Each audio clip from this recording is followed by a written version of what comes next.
हे बघा, लव जिहाद हे प्रकरण जे आहे अत्यंत गंभीरतेने सरकारने घेतलेलं आहे। गेल्या 4-5 वर्षाचा जर त्यांचा जर रेशिओ पाहिला तर जवळपास 1.25 लाख असे प्रकरणं या महाराष्ट्रात घडलेली आहे आणि दरवेळेला ते प्रकरण घडताना त्या मुलींचा कुठेही तपास लागलेला नाही। म्हणून आता हा लव जिहादचा एक नवीन कायदा आणायचा सरकारचा मानस जरूर आहे। त्यासाठी अनेक पक्षांच्या लोकांनी सुद्धा मागणी केलेली आहे। म्हणून हा कायदा मला वाटतं या येणाऱ्या अधिवेशनामध्ये अस्तित्वात येईल।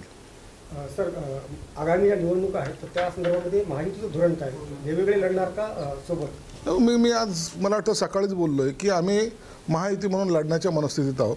महायुतीला लोकांचा पाठिंबा असतो आणि सर्व कार्यकर्ते एक म्हणून एका दिलाने काम करतात। मग जर स्थानिक लेवलवर जर आपण जर विचार केला, त्यांचं जर मत पुन्हा घेत बसलो तर प्रत्येक ज्याला निवडणूक लढायची आहे तो म्हणतो सुटली, तो म्हणतो युती पाहिजे, नाही सुटली तर म्हणतो युती नको, आपली ताकद आहे।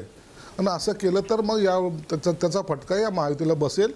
म्हणून तसं न करता महायुतीमध्ये लढायची आमची तयारी आहे आणि जर असाच जर निर्णय झाला तर त्याचे परिणाम मला वाटतं थोडेसे वाईट होतील। नाही, पण भाजपचे अनेक नेते ते स्वबळाची भाषा करतात। अशोक चव्हाण असतील, बावनकुळे, स्थानिक पातळीवर त्यांनी निर्णय घेऊन हे बघा, स्वबळावर लढायचे ना आमची काही हरकत नाही आहे।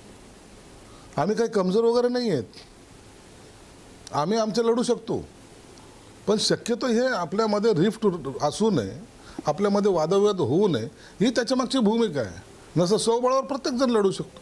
साधारणतः ही निवडणूक कधी होतील? कारण की तिन्ही पक्षांवर पाहिलं तर खूप मोठ्या प्रमाणामध्ये तयारी सुरू आहे। आता या एप्रिलच्या नंतर मला वाटतं याचा कार्यक्रम डिक्लेअर होईल। सुप्रीम कोर्टामध्ये जे केस आहे त्याचाही निकाल लागेल आणि त्याचबरोबर तातडीने ह्या निवडणुकीची प्रोसेस सुरू होणार आहे। जवळपास मे मध्ये होण्याची शक्यता आहे। एप्रिल मेचा जो एंडिंग आहे, कारण की पावसाळ्यात घेता येत नाही आणि भर उन्हाळ्यातही घेता येत नाही, त्याचा मध्यान्ह पाहून त्यावेळेला ह्या निवडणूक होतील। सर, सिल्लोडमध्ये पाकिस्तानसाठी परिस्थिती असं काल दानवे म्हणाले, खरंच त्याची परिस्थिती आहे? सिल्लोड हा मतदारसंघ रावसाहेब दानवेला लागून असल्यामुळे तिथलची परिस्थिती त्यांना जास्त जाणीव आहे।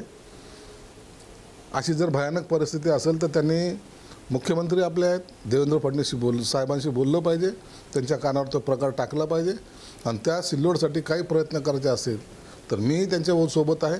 निश्चित आपण या सिल्लोडमध्ये पाकिस्तानसारखी परिस्थिती होऊ देणार नाही, कुणाचीही दादागिरी चालू देणार नाही, हे माझं पहिल्यापासून स्टेटमेंट आहे। उभाटामध्ये खास करून कोकणात खूप गर्दी सुरू आहे, भास्कर जाधव देखील नाराज दिसतात, तुमच्याकडे येणार आहेत का? उभाटामध्ये कोण राहिलं? आता उभाटाचे सर्व कार्यकर्ते आता हे पक्ष सोडून दुसरीकडे चाललेले आहेत, कारण की उभाटा पक्ष चालवतोय कोण हाच आमच्यासमोर बेसिक प्रश्न आहे। कोण नेता आहे? जो उठतो तो सकाळचा भोंगा तुम्ही पाहिला असेल, कोणीही बोलतोय आणि त्यांच्यावर कोणताही बंधनं नाहीत। आमच्या काळामध्ये शिवसेना प्रमुखाचा आदेश म्हणजे सर्वांना सारखा एक नियम होता।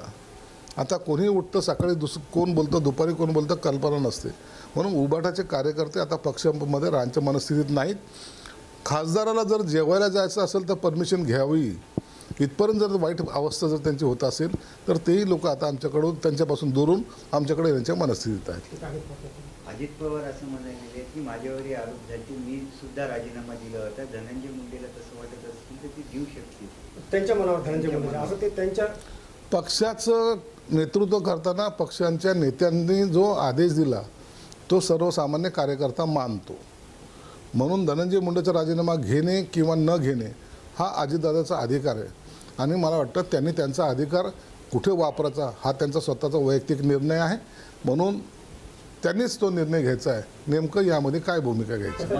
शेवटचा प्रश्न असा आहे की धनंजय मुंडे आणि सुरेश धस यांची जी भेट झाली, त्या बातम्या आल्या, तर या बातम्या फोडल्या कोणी? म्हणजे धनंजय मुंडेंनी त्यांचा गेम केला का भाजपनं असं काही डाव टाकला? कोण कुणाचा गेम करून राजकारण आहे, त्यासाठी सावधतेनं पावलं टाकली पाहिजेत। आज सुरेश धस चांगल्या भावनेतून जरी गेले असेल तरी त्याच्या अर्थाचे अनेक अर्थ निघायला लागलेले आहेत। म्हणून राजकारणामध्ये असलेल्या परिस्थितीला समोर जाताना आपण काय करतोय याच्याकडे लक्ष देणं गरजेचं आहे। सर, शेवटचा प्रश्न, किनवटमध्ये मागासवर्गीय मुलामुलींच्या हॉस्टेलसाठी जागा उपलब्ध होत नाही, त्यासाठी काय प्रयत्न करतो? मी आजच आता समाज कल्याण अधिकाऱ्यांना बोलवलेलं आहे, माझ्यासोबत आमदार आहेत, त्यांनाही सांगितलेलं आहे माझं टार्गेट या महाराष्ट्रामध्ये 25,000 विद्यार्थ्यांना हॉस्टेलमध्ये ठेवण्याचं आहे।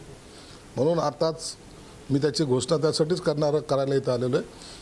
किनवटमध्ये मुलांचं हॉस्टेल हे 100 मुलांचं हॉस्टेल इथं होईल। त्यांच्या यांच्या मतदारसंघामध्ये हिमायतनगरमध्ये एक 100 मुलींचं हॉस्टेल आम्ही तयार करतोय आणि माहूर येते तिथे एक 100 मुलींचं असं हॉस्टेल त्या तिन्हीकडे मी आज त्यांची घोषणा करणार आहे आणि येत्या 3 ते 4 महिन्यामध्ये याच्या कामाची सुरुवात सुद्धा होईल.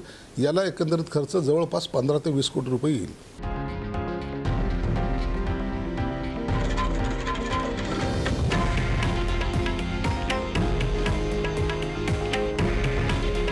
हे आहे देशातील नंबर 1 न्यूज नेटवर्क आणि आपण पाहत आहात TV9 मराठी. काळजी तुमची, हित महाराष्ट्राचं.